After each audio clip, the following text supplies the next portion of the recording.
Hey guys, this is Camfrey15, joined by my co-host Threadwolf, and we are back with I guess now we made it official, Eden Zero Thursdays, even though Tuesdays sounds better. But Eden Zero Thursday. So going from this point on till we I guess will rewatch every episode of Eden Zero on Netflix again, which is all the way from to the 25th episode. We will continuously do this every Thursday, barring. I think we'll take off the next couple of weeks because of the holidays, and I think my friend's going to be out of town. So, yeah. That's so we'll put a hold on that. So, starting probably next week or so, maybe we'll do it. We'll you guys will see. But other than that, obviously. The first thing I kind of want to get off my chest before we start the video off, I know this has been actually getting traction, and we'll bring this little tidbit up in the Dragon Quest anime episode since it's produced by, well, the company Toei. If you guys did not hear what's been going on as of late, totally the YouTuber, totally not Mark, dang near lost almost all his videos, over like 150 videos, because Toei is, I guess you can say, unlawfully copywriting striking his videos. I'm not gonna go into many details and everything, but it's definitely not right. Because I'm just from the standpoint, he's literally promoting your work, so why try to take that stuff down? And it's definitely affecting him. And even his co-workers who help work on and edit his videos and do all this stuff. And yeah, this stuff has been getting out like a wildfire. Toei has yet to make a official statement or something. I don't know why. Personally, I think they just don't care, because, well, it's Toei. You know, all they got to do is show a Dragon Ball superhero trailer, and everybody will probably just go over there and mark it over. Now, a lot of people are saying boycott everything Toei, but let's be honest, I highly doubt that's going to be possible. But hey, if you want to do that, you're more power to do that, and stuff like that. I'm not going to judge you. I do think this is wrong and stuff like that, but let's also say this is not. This is also, you know, at the fault of YouTube as well, because they don't change their copyright program differently, nor do they back their creators and stand up against Toei and saying, hey, he's not doing anything that's violating any laws or anything or any copyright systems. He's using fair use, yada yada yada. So we're going to do that. We're going to unblock those videos, and he'll be able to get his access to his videos. But YouTube has yet to make a stance. Now, I don't know anything else, you know, legally and stuff like that, but listen, I will say I do watch his content, and I really did like his videos he did in discussions about Dragon Ball arcs and even the One Piece arcs on his perspective. I thought they were really good videos, and the fact that Toei is doing this, I think it's wrong, and the fact that YouTube isn't doing anything to back him up, well, they're also in the wrong too. It's gaining like crazy traction. Like, I even watched PewDiePie's video, and I don't even watch PewDiePie. He made a video talking about this issue, which goes to show you this is getting very big in the community, which goes to show you maybe there might be a change within YouTube, and maybe it's going to force YouTube's hand to back its creators, everyone on the YouTube platform. So corporations like Toei can't, well, strike your video down because they just don't decide to watch a video, the whole video, before anything, because of course they would have to watch over damn near thousands of videos daily to prove if they're doing it. But again, it's like you have all these people putting up full-length episodes of Dragon Ball Super or One Piece, and they don't get targeted. But we're going to talk about a guy talking about reviewing or promoting your show with little clips here and there, talking about how much of an impact it's had on his life. Before we start the review, what were your thoughts? I know I showed you the video when we actually watched, before we watched SAO Progressive, but what are your thoughts about this whole situation? That was a pretty emotional moment when you showed me that video. Like,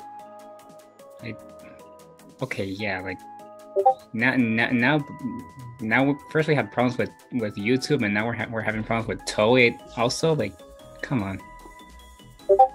Yeah, it's definitely not right what's being done to him. Hopefully hopefully with the sincerest, he gets those 150 videos back. Because he literally did the math. It would take him till he's like about 68 years to maybe get all those videos back. And that's just maybe. Yeah, he even proved that they didn't even watch it. They didn't even watch his videos before copywriting them. Yeah. And it's like I said earlier, of course, a big corporation like Toei is not going to do that. They just look at the thumbnail and they think, oh, there's T using our content, which you click on the video, watch the full video. He only uses little clips. If anything, he uses fair use, and that's not copyright. So, like I said, on behalf, I wouldn't guess that Totally Not Mark is going to check this video out, but if he does, just to let you know, we stand with you. And we hope you get your videos back, like really, because you make great content.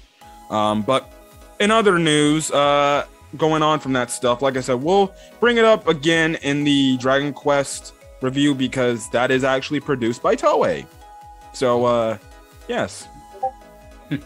But anyways, off the Totally Not Mark news, we are here to talk Eden Zero. Last week, we talked about Eden Zero Episode 5, where Shiki confronted Seabeer, saved Pino, and made Pino his new friend. Here, we get a lot of background information of what's happening, as well as the end of the episode with the looming threat of Elsie Crimson. Anyways, cutting back to where we last let off, we find out that essentially Seabeer was planning on using Pino to gather these military robots and everything and just use them on people and stuff like that. And luckily they saved Pino because that's not gonna happen now. The thing is, Rebecca makes a point of the fact that the case Pino was in had the name of Professor Weiss in there, and we already know at this point Pino comes from Shiki and Rebecca's timeline. So at some point the old Professor Weiss made Pino and everything. All of a sudden, it isn't just an anime or some sort of thing when it's like, oh, the cops are chasing after you. So they make a break for it, and even they go after Weiss as well.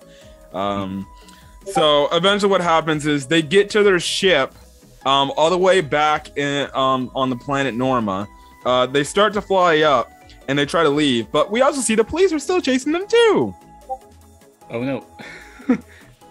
So what happens as they're trying to make their escape? You take it. They essentially bump into a barrier, an invisible barrier, where they can't get past and everything, and they're like, what the hell's going on? Now, Rebecca goes on to also say there's some sort of weird energy source preventing them from getting past. In the meantime, it looks like they're sitting ducks, and who comes in to save the day? Mr. Delinquent himself, Weiss. Yes.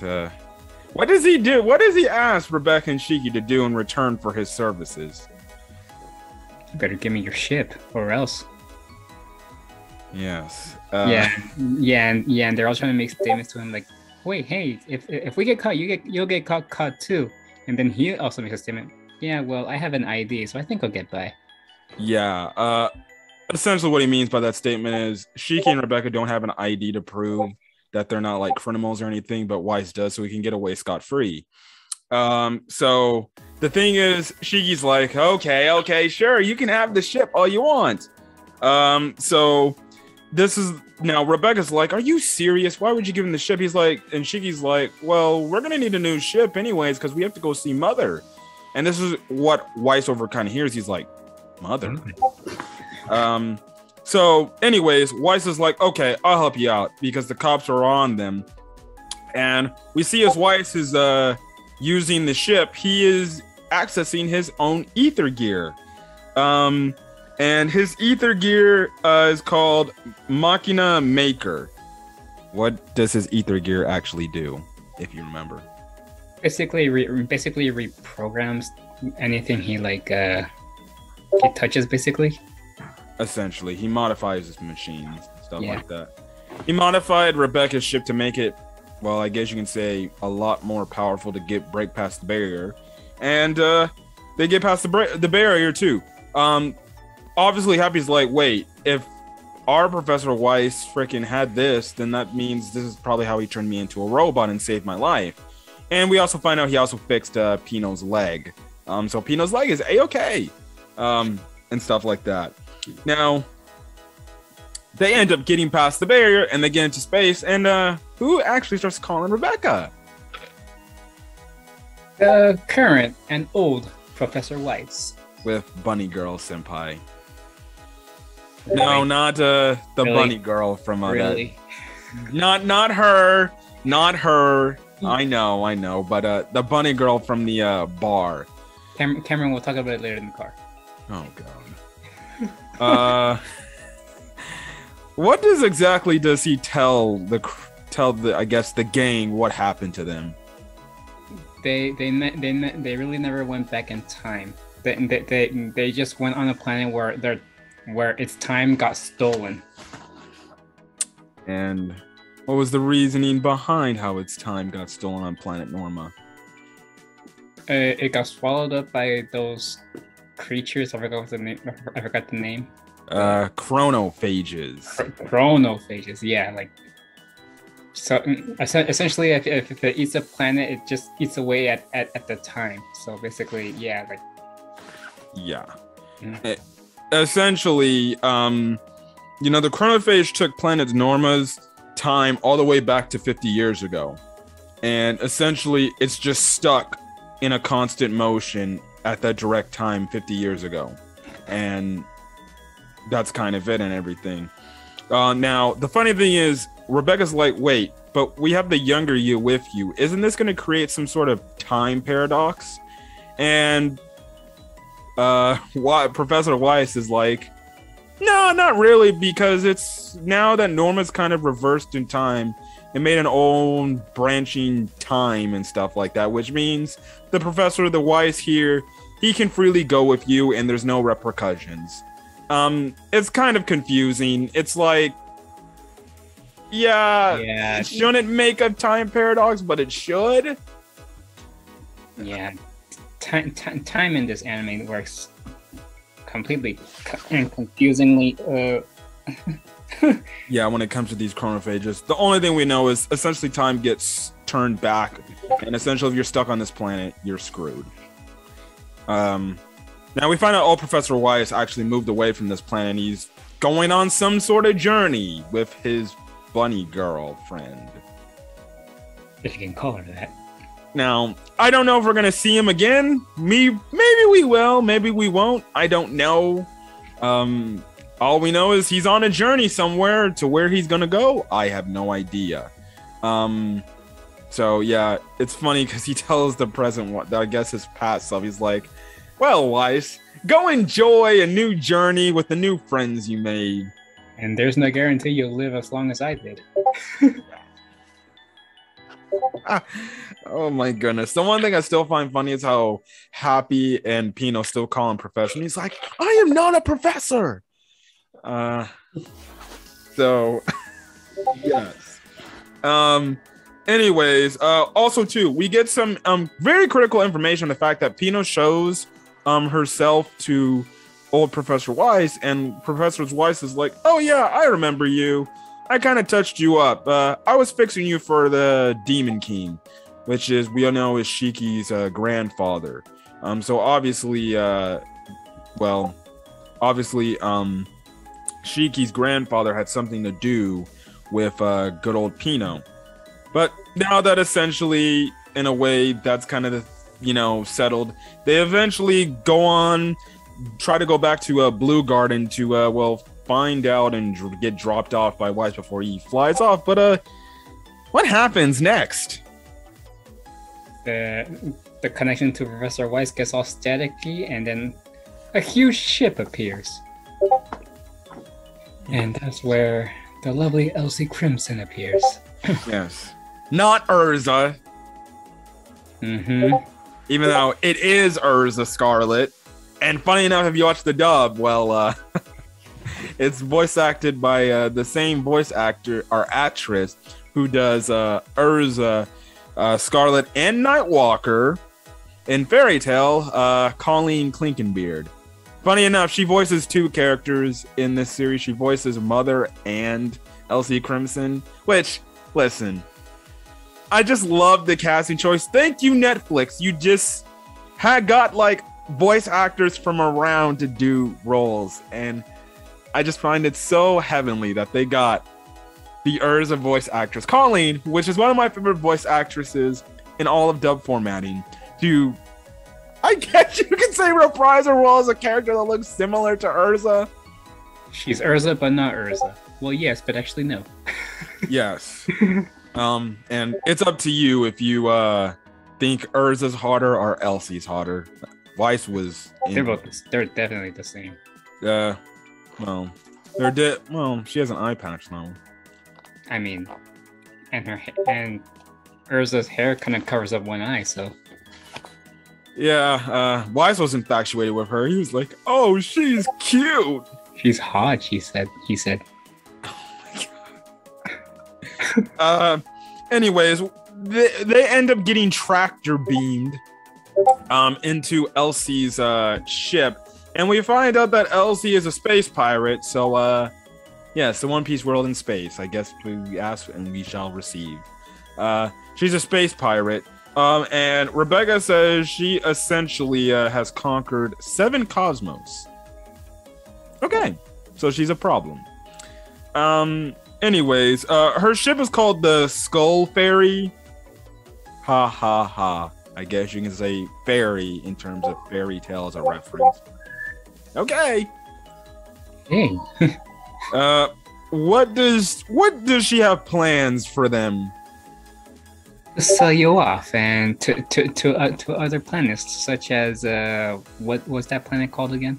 Gilst. Yeah. And what do we kind of find out about Gilst? It's full of like crime and stuff. Yeah. It's essentially a lawless planet. Mm-hmm. Now we'll later see Gilst in a bit, in a few episodes later on, which that crazy arc. Oh God. That's just the beginning. Yeah. But essentially that's the whole thing there, and Elsie's kind of just laughing in her high horse, like, don't worry, we'll sell you. I found it pretty weird how the dudes were like, oh yeah, that girl's gonna fetch a real high price. She's hot. I'm like, yes, we know Rebecca's hot. It's not that it's not the fact that she's a girl with booba and a very skimpy shirt or skirt. Can you be any more obvious? I know. I'm sorry. I simp for Rebecca. Uh-huh. Anyways, Shiki tells Elsie, I'm going to steal your ship. And Elsie's like, oh, really? You can try. 2 floors up and you can come to my room. In not a sexual way. So Shiki's like, all right, fine, let's go. Now, we see Shiki transverse the ship, and he sees this weird looking, ugly type of mucus looking crap around her. I'm like, clearly somebody didn't wash the ship. Mm-hmm.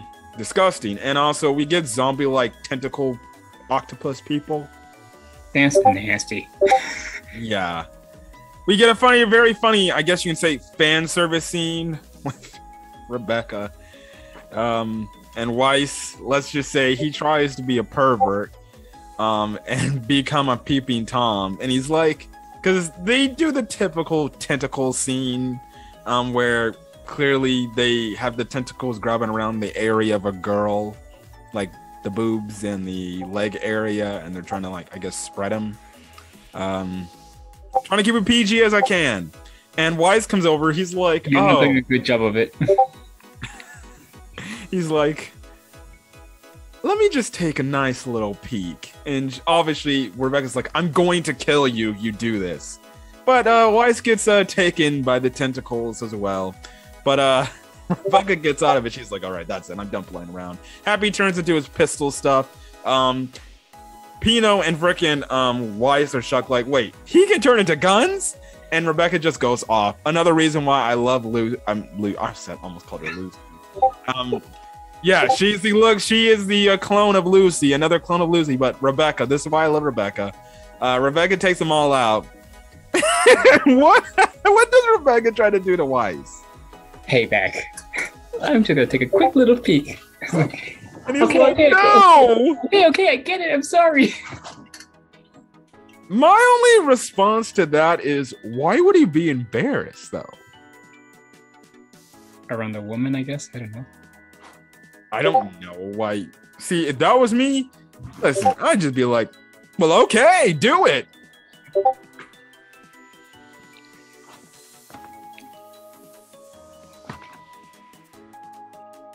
You do you, man. You do you.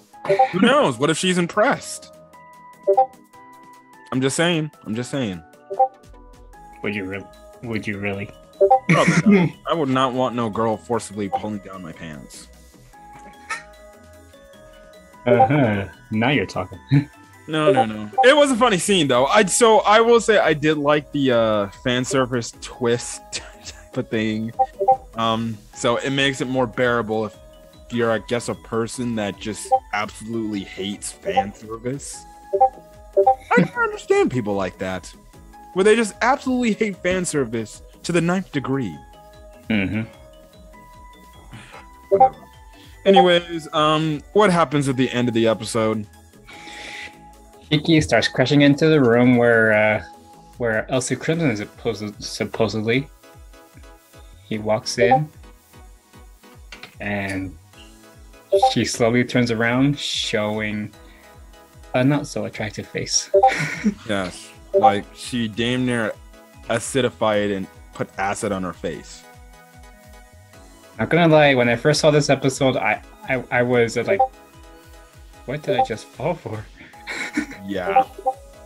No lie. Now we later find out what Elsie's whole deal is, but it's like when I first watched, this was like, you can't tell me this fake Urza was just a skeletal fraud. Oh. I just can imagine how many people were like simping for Elsie Crimson. I'm like, we got to do art of Elsie Crimson, Rule 34, Elsie Crimson. They probably saw it for the first time, like, wait, why does she have a skeleton face? I remember first watching this and I was like, please do not tell me she has a skeleton face, because if that will kill my hope. Yeah, you know the sound effects from Scooby-Doo when he's scared, he's like, boom. Yeah, that was literally me right there. But that's where the episode ends off. And next week maybe next week we'll be talking about the fight between Shiki and Elsie Crimson, which I thought was all right for the most part. It was still entertaining, but but this episode was good. I enjoyed it. Getting the information about the chronophages definitely is good, because it's like, okay, we have a looming threat, and it makes like this place not feel safe. Second of all, if there was some sort of freaking weird creature out in outer space that literally takes a planet's time, that would be awesome, but yet suck at the same time. Because, okay, maybe you go back in time and you relive your child life again. But at the same time, it's like, oh wait, you just get your time stolen away, and you're kind of in an ever-looping circle. Mm-hmm. But that's it. But yeah, I enjoyed this episode. What about you? I enjoyed it. Yeah. Yeah. Now we know a chronophage becomes a later overall threat later on in a few episodes, but it's gonna be very interesting to see, more chronophages over the time and how much they're gonna bring these creatures back. Because it only makes sense. Like, okay, we're just putting out there this is a threat. They gotta make sure they're careful where they go to. Because who knows, they could land on a planet that's already been taken away, their time taken away. So we'll just see. But we enjoyed this episode. So if you guys liked the video, leave a like in the comment section, your thoughts on this week's episode for Eden Zero, as well as hit the subscribe button if you want to get more Eden Zero content, as well as not only hit the subscribe button to my channel, but the subscribe button to my co-host channel. I'll put the link in the description below and stuff like that. But other than that, guys, I'll catch you guys in the next video. So till then, guys, we'll see you guys tomorrow for Dragon Quest Adventure of Dai episode review. Guys, peace. Peace.